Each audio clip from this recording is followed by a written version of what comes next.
Granat dan drone Rusia terekam membakar kendaraan tempur atau Rampur Infanteri milik Ukraina di wilayah Kharkov. Rekamannya diunggah di Telegram pada Jumat 10 Januari 2025.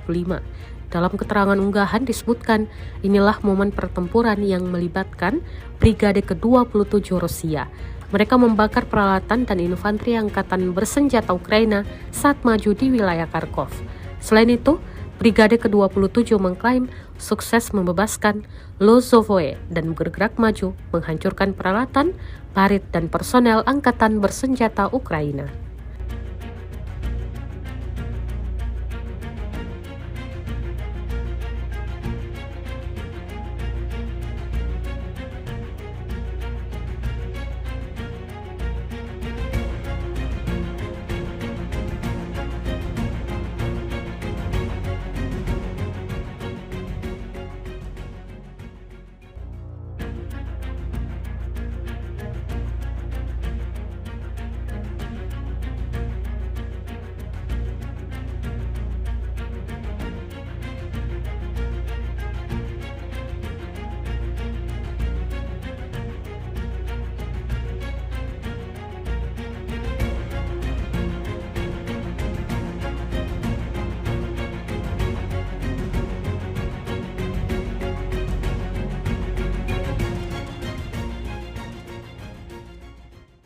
Download Tribun X sekarang, menghadirkan lokal menjadi Indonesia.